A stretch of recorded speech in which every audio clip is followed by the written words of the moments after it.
I hope you are having a wonderful weekend. Today I'm gonna answer the most burning question. How much does it cost to live in Poland? But before we start, I would like you to comment down below before you watch this video and tell me how much do you think that an average person, let's say a student, who is on a budget would spend every month. You can put the answer in euros or zlotys, does not matter.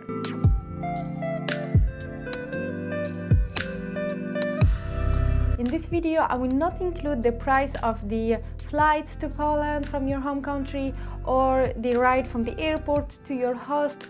No, I want to make this video as a normal day-to-day, everyday life expenses, plus some expenses that are related to being a foreigner. And also, the prices that I'm gonna show you are mostly about life in Warsaw. But if you are someone who is going to be in another city, like Krakow, Gdańsk, Opole, wherever, the prices might be a bit cheaper because you can save up a bit in rent, in transportation.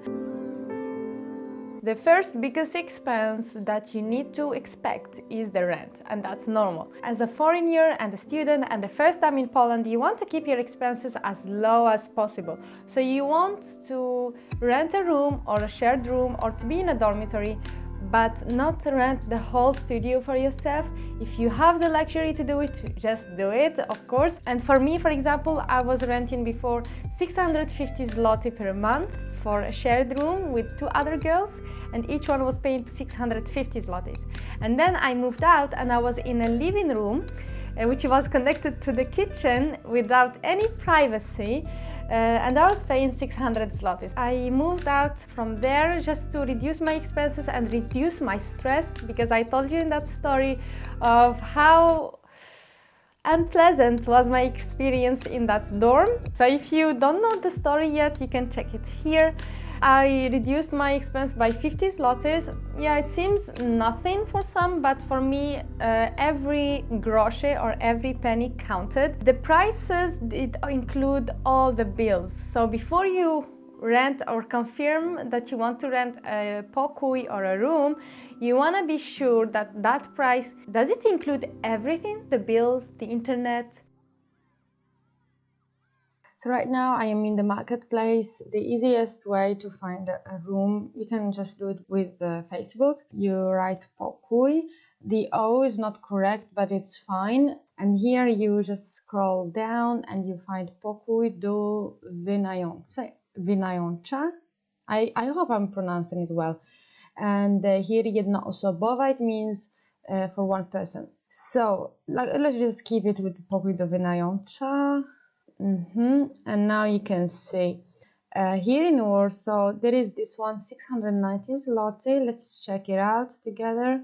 Most of them, they have pictures. This is the room. So most of the rooms in Warsaw, they are very small, especially if it is for jednoosobowa. This is jednoosobowa. So here you can just activate the translation. I will not bother myself reading in Polish. And for me it is very important to see the location, because it will be really too expensive if it is very, very far from where you wanna go every day. For example, to your university, to your work. Here it is very close to Młociny Gallery, which means this is like very close to the subway. So here you can see that the bill, so it means here like 100 zloty every month you need to pay for the bills, and it includes the internet. So this one, it means that the final cost of this apartment for you will be 790 zloty. Okay, so we have found something cheap. Well, comparing to other cities, it's not that cheap, but it's fine. I would always recommend you to ask, even if it is written, you need to ask. If here I cannot have the translation, but I can translate for you. This flat is for three. It has 3 rooms. Zajmują pracujący. Those rooms, they are the people who are working, like not students. But does not mean that you cannot be. Here cena pokoju wynosi 630 zł. plus opłaty, which means bills of prąd, electricity and gas, około approximately 50 zloty per month.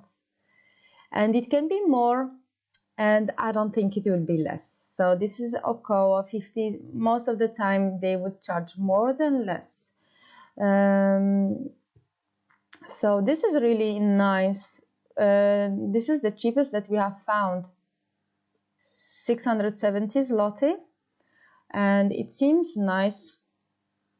The room is spacious and seems alright.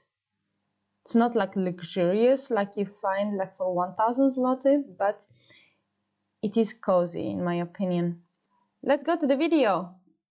So let's say that you will pick a room of 800 zloty. So let's put 800 zloty here. So now the second biggest expense would be the food. What's going on in there?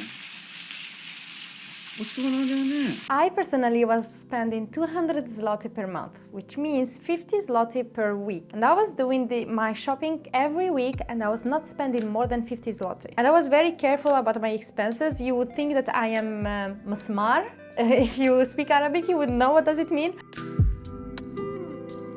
I was not eating out. Maybe rarely I would eat out if I had some income from babysitting. I think you can expect that you will spend 300 zloty per month to eat healthy and balanced diet.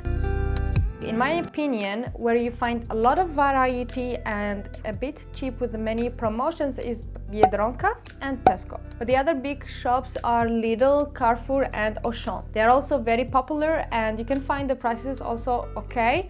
A bit expensive, I guess, than Biedronka and Tesco, but it's not a huge difference. And of course, you can save up every month from 20 to 40 zlotys if you want to eat out and try something traditional and new.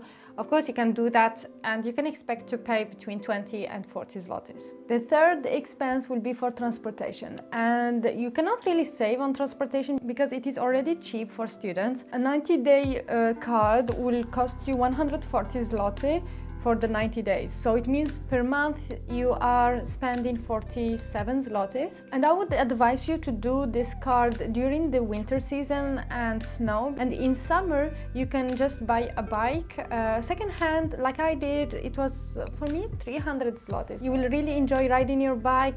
The weather is nice and you will see more of Warsaw or another city, and you will also work out your muscles. But do not forget to lock it well, and at night do not leave it outside. Just take it to your apartment. Even if you don't have an elevator, it is better than to be stolen like it was for me.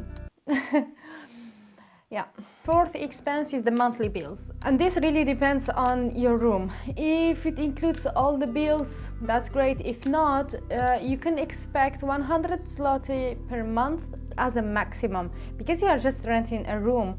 So you need to talk about this with your landlord. And for other bills, for example, would be your phone top up. The most common package in Poland is 30 zloty per month. They would include the free SMS, free calls, and 15 gigabytes per month. For me, it was enough, but also remember that at your university, restaurants, some train stations, and even a few bus stops, they have free Wi-Fi, so you can get advantage of that. For me, for example, I was using the Wi-Fi of the train to upload the first videos for this channel, so yes, it is very useful. So a ride of 40 minutes on the train, I can easily upload a video on YouTube. So for the fourth expense, it is related to being a foreigner here in Poland. And most of foreigners, they would need a residency card and an insurance, a private insurance.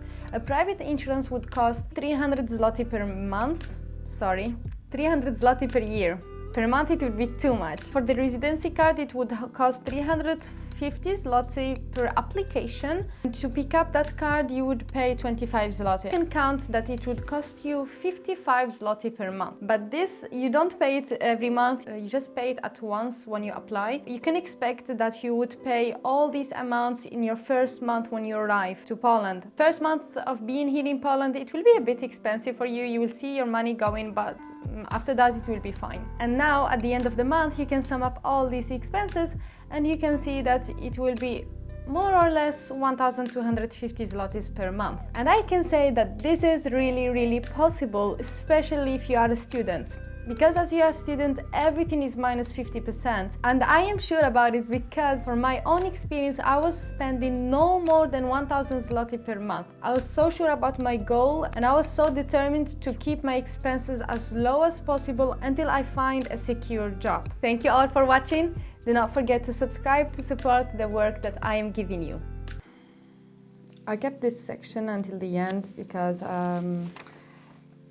well, I know who watches the videos until the end, so I want to keep it like really private.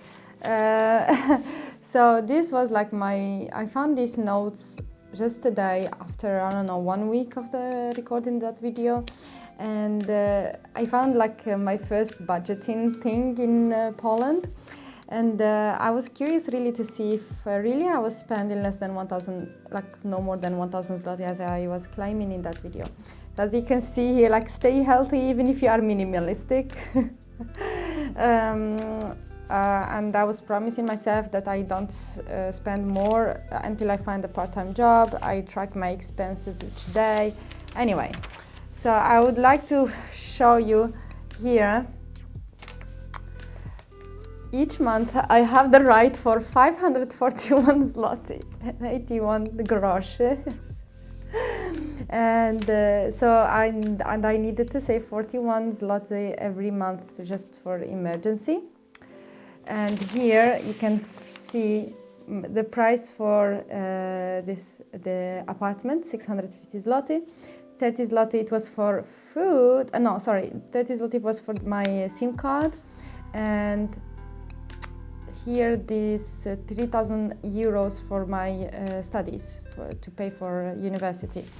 So as you can see here, I was having 500 zloty each month. It means 125 zloty each week, and it means 17 zloty each day. A must to respect. Like it was like really important for me to keep up with this plan in case I don't have any job to survive for 1 year. And here you can see like every day I was tracking like how much I spent, 0 zloty, and it means I saved 17 zloty. And I was doing the same all over here. And you can see for the insurance how much I paid. Yeah, so it's really nice, like very nostalgic to see this. And I hope that it can show you that living abroad and alone without family and friends to support you here is like a step to being an adult.